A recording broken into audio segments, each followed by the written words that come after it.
A very poignant day today in Hutchinson Square here in Douglas, of course, which was the very centre of an internment camp during the war and the 70th anniversary of the liberation of Auschwitz, Lindsay. That's correct, yeah. And what a day for a service that you've organised here. Can you tell us what we're going to see here and what's happening? Well, I happen to know Ian, who is a gardener and the son-in-law of a friend of mine. And I just heard this story a few months ago that Ian had visited Auschwitz with his father a few years ago, and they had actually picked up a handful of acorns from one of the mature oak trees that were right next door to the crematorium in Auschwitz. And Ian brought them home, potted them, and actually grew 5 of little saplings of these oak trees. And Ian told me the story that he was hoping that at least one of these oak trees could be used on the Isle of Man somewhere special that would commemorate the Jewish community that perished in Auschwitz, but also for everybody that is prejudiced against for whatever reason. So it was to commemorate the people who died for their beliefs, their race, their ethnicity, anything where they're class deemed as different. And the thing is that oak tree is old enough to have been there when all this was going on, of course. That's it. Ian says it was a huge mature oak tree and that it must have been there for a long time, and it would have been there when all the horrors were going on at the death camp. I was there myself in August. And whilst I can't say that I actually saw that tree, I did see the camps and the crematoria.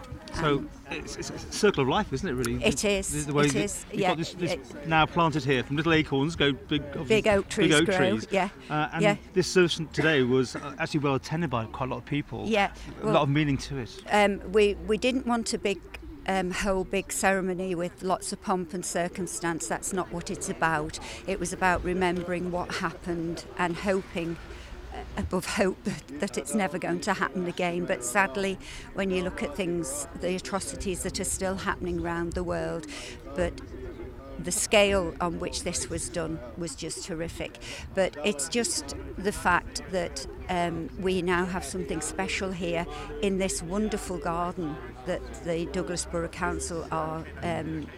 And of course, as I said at the beginning, an internment camp here, wasn't it? For the internment camps. Yeah. So it's for everybody in that war that wants, needs some remembrance. But Ian wanted it to be very special. He wanted the Jewish prayer for the dead said, the Kaddish. So we wanted to make it focusing on what the tree was about, where it had come from, rather than a big pomp and ceremony. So we invited members of the Jewish community, and they've invited some of their friends, and that's what we wanted to do it for. Now, if anyone comes and sees this small tree that's going to be growing, you'll see some stones around it. Can you tell us the significance of that? Yes, whenever a Jewish person visits a place where somebody is laid to rest or memorial for a person who's died, they leave a stone to show that they visited. If anybody's seen Schindler's List, they'll see at the very end there's a whole line of people all lining up to put a stone. And when I was actually in Krakow in August, I went to the Jewish quarter, and there was a memorial there to the people who'd been taken to the ghettos, and people were leaving stones on that. So, it's amazing. And so, to think that that'll be here long after we've all gone as well, won't it? Yes, and the Douglas Borough Council have very kindly agreed to put a plaque there for us, which we were going to fund ourselves if they didn't want to do it, but they've said they will do it. And I just think it's very special, and I'm just really proud of what Ian's done, because he's not of the Jewish faith, but he's very, very committed to everybody is who they are. It doesn't matter where you come from, what race you are, what colour you are. It's human beings, and the people at Auschwitz were dehumanised, and that's the only word you can think of to describe it.